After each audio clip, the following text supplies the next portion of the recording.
ചേട്ടാ, നമ്മൾ ഈ പശു ഫാമിലെ ഈ പാല് എന്താണ് ചെയ്യുന്നത്? ആൾക്കാർക്ക് കൊടുക്കുവാണോ അതോ സൊസൈറ്റിക്ക് കൊടുക്കുവാണോ? സൊസൈറ്റിക്ക് കുറച്ച് പാലേ കൊടുക്കാറുള്ളൂ. അതിനാന്ന് വെച്ച് കഴിഞ്ഞാൽ സർക്കാരിൻ്റെയും മിൽമാൻ്റെയും വില അനുസരിച്ച് നമ്മൾ പാല് കൊടുത്തു കഴിഞ്ഞാൽ നമുക്ക് ഈ പശു വളർത്താൻ പറ്റില്ല.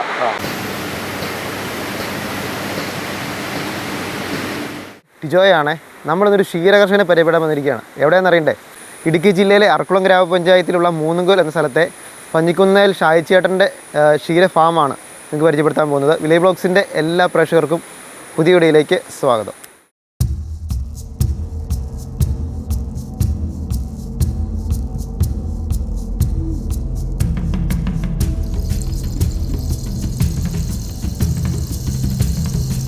അപ്പോൾ ഫ്രണ്ട്സ്, അങ്ങനെ നമ്മൾ ഷായിച്ചേട്ടൻ്റെ ഫാമിന് മുമ്പിൽ കേട്ടോ. ഇതാണ് ഷായിച്ചേട്ടൻ. ഷായിച്ചേട്ടാ, നമസ്കാരം. നമസ്കാരം. എന്തൊക്കെയുണ്ട് വാർത്തകളൊക്കെ? പിന്നെ നല്ല വാർത്ത. ഷായിച്ചേട്ടൻ എത്ര വർഷമായിട്ട് ഷായിച്ചേട്ടൻ ഈ ക്ഷീര പരിപാലനം? ഏതാണ്ടൊരു 10-30 വർഷമായിട്ട് ചെറുപ്പം മുതലേ പശുവുണ്ട്. ഫാമിലിയായിട്ട് പശുവുണ്ട്.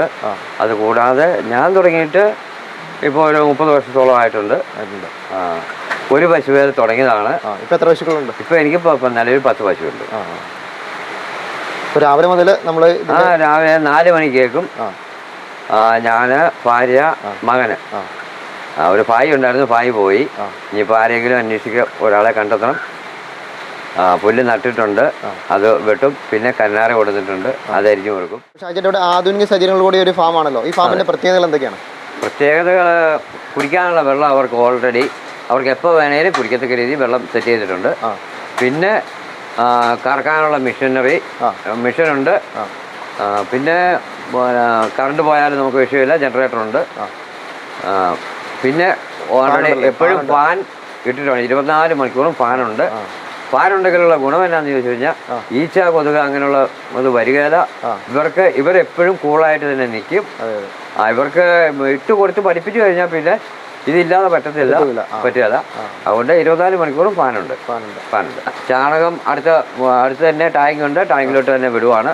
മൂത്രവും വെള്ളവും നമ്മുടെ പറമ്പിൽ തന്നെ ടാങ്ക് തീർത്തിട്ട് ടാങ്കിലോട്ട് അത്.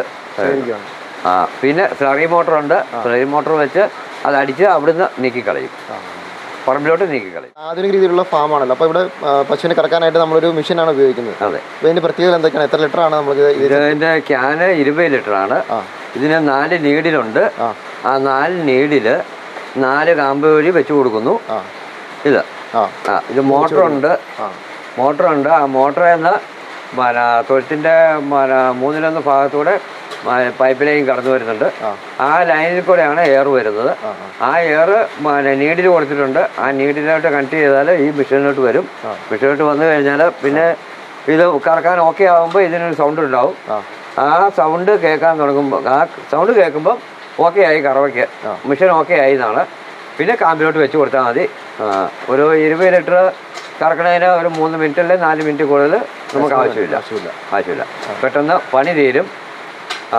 ശരീരാധ്വാനം കുറവ് കിട്ടും.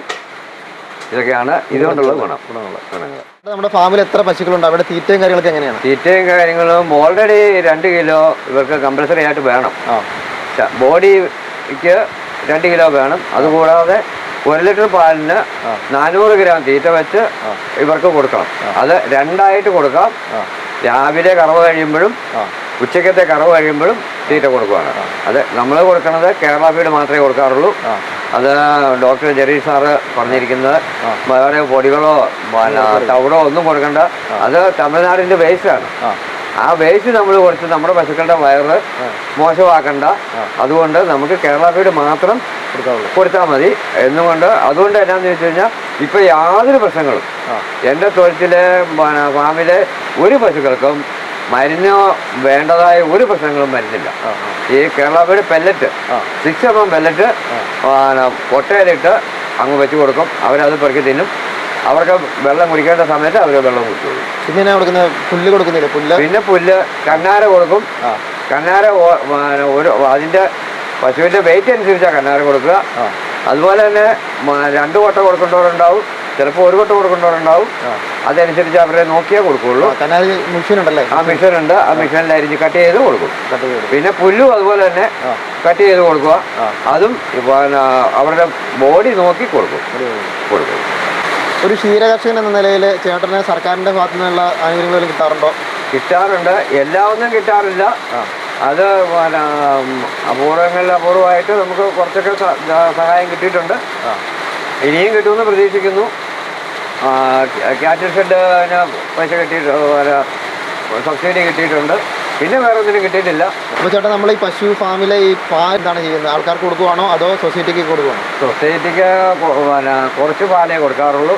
അതിനാന്ന് വെച്ച് കഴിഞ്ഞാൽ സർക്കാരിൻ്റെയും മിൽമാൻ്റെയും വില അനുസരിച്ച് നമ്മൾ പാല് കൊടുത്തു കഴിഞ്ഞാൽ നമുക്ക് ഈ പശു വളർത്താൻ പറ്റില്ല. കാരണം കാൽസ്യത്തിക്ക് അമിതമായ വിലയാണ്. ഞാൻ കൊടുക്കുന്നത് വീടുകളിലാണ് പാല് കൊടുക്കുന്നത്. സൊസൈറ്റിയിൽ കിട്ടുന്നത് 40 രൂപ, 42 രൂപ, പല റേറ്റാണ്. അത് നമുക്ക് മുതലാകില്ല. തൊഴിലാളിക്ക് പൈസ കൊടുക്കണം, നമ്മൾ പണിയുന്നതിന് കൂലി വേണം. ഇതുങ്ങളെ വാങ്ങണമെങ്കിൽ 1 ലക്ഷം രൂപയ്ക്ക് മുകളിലുള്ള പശുക്കളേ ഉള്ളൂ. അതിൽ താഴെയുള്ള പശുക്കൾക്ക് നമുക്ക് പാല് കുറവാണ്, അതുങ്ങളെ വളർത്തിയിട്ടും കാര്യമില്ല. പിന്നെ ഇതുങ്ങൾക്ക് മരുന്ന് വേണം, അങ്ങനെയുള്ള കാര്യങ്ങളെല്ലാം വേണം. അപ്പോൾ നമ്മൾ വീടുകളിൽ കൊടുത്തെങ്കിലേ നമുക്ക് എന്തെങ്കിലും കിട്ടുള്ളൂ. അല്ലാതെ സൊസൈറ്റി തന്നെ പാല് അളന്നു കഴിഞ്ഞാൽ അവന് യാതൊരു കാരണവശാലും പശു വളർത്തൽ മുമ്പോട്ട് കൊണ്ടുപോകാൻ പറ്റത്തില്ല. എൻ്റെ അനുഭവത്തിൽ അങ്ങനെയാണ് ഞാൻ മനസ്സിലാക്കുന്നത്. ഈ ഫാം പരിപാലിക്കാൻ ഭയങ്കര ബുദ്ധിമുട്ടാണല്ലോ. ഒരു പശു വളർത്തൽ നേരിടുന്ന ഏറ്റവും വലിയ വെല്ലുവിളികൾ എന്തൊക്കെയാണ്? പശു വളർത്തൽ ഒന്നാമത് തന്നെ നമ്മൾ പശുക്കളുമായിട്ട് ആ പശുവിനെ വളർത്തുന്ന രീതിയിൽ നമുക്ക് ഗ്രാഹ്യം ഉണ്ടായിരിക്കണം.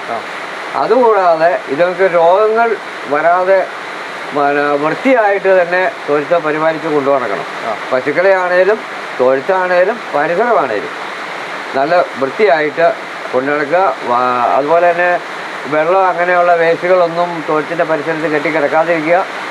ഇങ്ങനെയുള്ള കാര്യങ്ങളാണ് രോഗങ്ങൾ പരമാവധി രോഗങ്ങൾ വരുത്താതെ നമ്മൾ നോക്കുക. ചേട്ടാ, നമ്മൾ പുതിയൊരു പശു ഫാം തുടങ്ങാനായിട്ട് നമ്മൾ എത്ര രീതിയിലുള്ള ഏത് തരത്തിലുള്ള തൊഴുത്തുകളാണ് നമ്മൾ നിർമ്മിക്കേണ്ടത്? അതിൻ്റെ അളവുകൾ മറ്റുണ്ടോ? അളവുകൾ ഓർക്കുന്നുണ്ട്.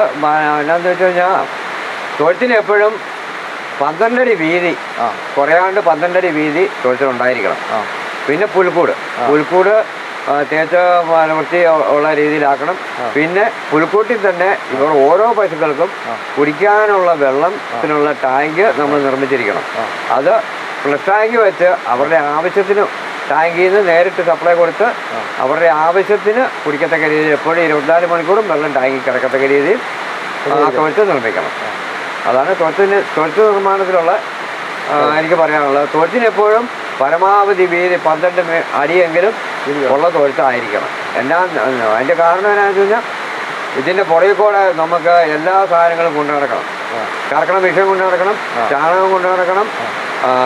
ഇത് ട്രീറ്റ് ചെയ്യാൻ ആരെങ്കിലും വന്നാൽ സ്വാതന്ത്ര്യമായിട്ട് നടന്ന് ചെയ്യാനുള്ള ഒരു സ്ഥലം ഉണ്ടായിരിക്കണം. ഈ ഫാമിൽ ഏതിനം പശുക്കളാണ് നമ്മൾ ഉപയോഗിക്കുന്നത്?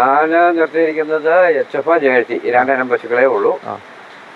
ജേഴ്സിക്ക് പാല് ഒരു 10 ലിറ്ററിൽ കൂടുതൽ കിട്ടാൻ സാധ്യതയില്ല. അതിന് കൊഴുപ്പ് കൂടുതലുണ്ട്. പിന്നെ HF ജേഴ്സി ക്രോസ് നല്ല ബ്രീഡിനെ മാത്രമേ ഞാൻ നിർത്തുള്ളൂ. അങ്ങനെ വളർത്തിയിട്ടേ നമുക്ക് കാര്യം. ചേട്ടാ, പുതിയതായിട്ട് ഈ ക്ഷീര കർഷക മേഖലയിലേക്ക് വരുന്ന തുക ആൾക്കാരോട് എന്താണ് ചേട്ടൻ കൊടുക്കാനുള്ള നിർദ്ദേശം? എങ്ങനെ നമുക്ക് ആനുകൂല്യമൊക്കെ നേടിയെടുക്കാൻ സാധിക്കും? നമുക്ക് ആദ്യമായിട്ട് സാമ്പത്തികമാണ് പ്രശ്നം. സാമ്പത്തികം ഉണ്ടാക്കുക എന്ന് പറഞ്ഞാൽ ആദ്യം ബാങ്കുമായിട്ട് ബന്ധപ്പെടുക. അതിനുശേഷം പഞ്ചായത്തിൽ ഇത് വ്യവസായ വകുപ്പിനൊരു ലോണുണ്ട്. അത് പ്രധാനമന്ത്രിയുടെ സ്കീമാണ്. ആ സ്കീമിൽ നമുക്ക് പഞ്ചായത്തിലൊരാളെ വ്യവസായ വകുപ്പിൽ നിന്ന് നിയമിച്ചിട്ടുണ്ട്. വ്യവസായ വകുപ്പാണ് ഇതിൻ്റെ ചുമതല നടത്തുന്നത്. ഇതിൻ്റെ സ്കീം പൂർത്തീകരിക്കുന്നത് വ്യവസായ വകുപ്പാണ്. അപ്പോൾ എന്താ വെച്ചാൽ പഞ്ചായത്തിലെ വ്യവസായ വകുപ്പിൻ്റെ ആളിനെ പോയി കാണുക, ബാങ്കിലെ മാനേജരുമായിട്ട് സംസാരിക്കുക, ലോൺ തരുമോ ഇല്ലയോ എന്നറിയാം. അത് കഴിഞ്ഞിട്ട് വ്യവസായ വകുപ്പിൽ നമ്മൾ രജിസ്റ്റർ ചെയ്യുക. അതിനുശേഷം പടിപടിയായിട്ട് ഈ ലോൺ പാസ്സായി നമുക്ക് ഓരോന്നിനും പശുവിന് മിഷണറീസ് ക്യാറ്റിൽ ഷെഡിന് മാത്രം കിട്ടുകയില്ല. പശുവിനും മിഷണറീസിനുമുള്ള സാമ്പത്തികമാണ് ഇതിൽ തരുന്നത്.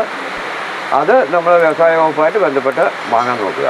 അപ്പോൾ എനിക്ക് പുതിയതായിട്ട് തുടങ്ങുന്നവർക്ക് കൊടുക്കാനുള്ള നിർദ്ദേശം ഇതിനെപ്പറ്റി ഗ്രാഹ്യം ഉണ്ടാവുക, പശുവിനെ വളർത്തുന്നതിനെപ്പറ്റി ഗ്രാഹ്യം ഉണ്ടാവുക, പിന്നെ ഇതുങ്ങളുടെ രോഗങ്ങളെപ്പറ്റി ഗ്രാഹ്യം ഉണ്ടാവുക, പിന്നെ നല്ലൊരു ഡോക്ടറെ സമീപിച്ച് അങ്ങാരുമായിട്ടും നമ്മൾ ഇത് ഡിസ്കസ് ചെയ്ത് മുമ്പോട്ട് കൊണ്ടുപോകാൻ നോക്കുക. എനിക്കിപ്പോൾ ഉള്ളത് നമ്മുടെ ആറക്കുളത്തെ ഡോക്ടർ ജെറി സാറാണ്. അങ്ങേയറ്റം പരിശ്രമിക്കുന്നുണ്ട്. ആഴ്ചയിൽ 2 ആഴ്ച കൂടുമ്പോഴെങ്കിലും എന്നെ ആഴ്ചയിൽ ഒരു ദിവസം വിളിച്ചു ചോദിക്കും. 2 ആഴ്ച കൂടുമ്പോൾ എൻ്റെ ഫാമിൽ വരും. പുള്ളി അത് വന്ന് ഓരോന്നിനെ ശ്രദ്ധിച്ചിട്ട് പുള്ളി അതിൻ്റെ കാര്യങ്ങളെല്ലാം പറഞ്ഞു തരുന്നുമുണ്ട്. അപ്പം ഇതൊക്കെയാണ് ക്ഷീരകർഷകൻ ആകാൻ പോകുന്ന ആൾക്കാർ ശ്രദ്ധിക്കേണ്ട കാര്യങ്ങളൊക്കെ. നമ്മുടെ ഈ പശു ഫാമിൽ കുറച്ച് മാറ്റം കിട്ടുന്നുണ്ട്, റബ്ബർ മാറ്റ്. ഇതിനുള്ള കാരണം എന്നാ? റബ്ബർ മാറ്റ് അതിന്റെ കാലിന്റെ മുട്ടിനൊന്നും വേദന ഉണ്ടാകാതിരിക്കുക, ഇതിന്റെ കിടന്ന് ഇതിന്റെ മുട്ട് കുത്തി കാലിന്റെ തൊലി പോകാതിരിക്കുക, അങ്ങനെയുള്ള ഉപയോഗങ്ങൾ. പിന്നെ വൃത്തിയായിട്ട് കിടക്കും, നമുക്ക് പണി എളുപ്പമുണ്ട്, കുളമ്പ് രോഗങ്ങൾ കുറഞ്ഞിരിക്കും. അപ്പോൾ ഷായി ചേട്ടൻ പശുവിനെ കുളിപ്പിച്ചുകൊണ്ടിരിക്കട്ടെ. പശുവിനെ കുളിപ്പിച്ച് തൊഴുത്ത് ക്ലീൻ ചെയ്യുകയാണ്. അതിന് ശേഷമാണ് മെഷീൻ ഉപയോഗിച്ച് പാല് കറക്കാൻ പോകുന്നത്. നമുക്ക് അതുകൂടെ കാണാം. ഷായി ചേട്ടൻ അങ്ങനെ മെഷീൻ ഉപയോഗിച്ച് പശുവിനെ കറക്കാൻ പോവുകയാണ്. നമുക്ക് എങ്ങനെ ചെയ്യുന്നത് നോക്കാം. ഈ നീഡിൽ ആദ്യം വലിച്ചു വെക്കുക. 1 സെക്കൻഡ് കഴിയുമ്പോൾ അത് കറക്കാൻ മെഷീൻ ഓക്കെ ആയി കറക്കാൻ തുടങ്ങുന്നു.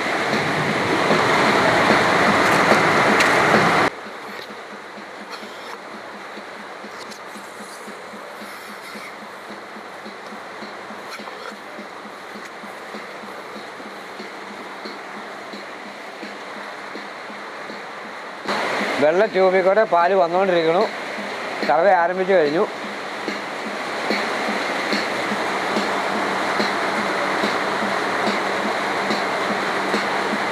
ഒരെണ്ണത്തിൻ്റെ കറവ കഴിഞ്ഞ് ഊരാൻ പോകണം. അത് കഴിഞ്ഞ് കാമ്പ് കഴുകി വിടുക.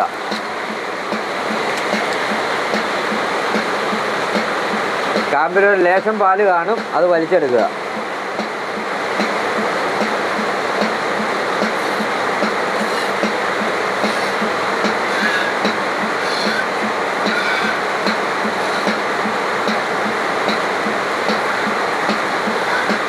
അങ്ങനെ മെഷീൻ ഉപയോഗിച്ച് പശുവിനെ കറന്നു കഴിഞ്ഞിരിക്കുകയാണ്. ഇനി അരിച്ചതിന് ശേഷം കുപ്പികളിലാക്കി വീടുകളിലേക്ക് എത്തിക്കും. അപ്പോൾ ഫ്രണ്ട്സ്, ഇതാണ് നമ്മുടെ അറക്കുളം സ്വദേശിയായ പഞ്ഞിക്കുന്നേൽ ഷായി ചേട്ടൻ്റെ ഫാമിലെ വിശേഷങ്ങളും കാഴ്ചകളൊക്കെ. അദ്ദേഹത്തിൻ്റെ ഒത്തിരി അറിവുകൾ നമുക്ക് ലഭിച്ചിട്ടുണ്ട്. അപ്പോൾ ഈ വീഡിയോ ഇഷ്ടപ്പെട്ടാൽ തീർച്ചയായിട്ടും നിങ്ങൾ ലൈക്ക് ചെയ്യുക, കമൻറ്റ് ചെയ്യുക, സബ്സ്ക്രൈബ് ചെയ്യുക. നിങ്ങൾ ഫേസ്ബുക്കിലാണ് ഈ വീഡിയോ കാണുന്നതെങ്കിൽ നമ്മുടെ പേജ് ഫോളോ ചെയ്യുക. അപ്പോൾ അടുത്തൊരു മനോഹരമായിട്ട് വരുന്നതിലേക്കും എല്ലാവർക്കും ബൈ ബൈ.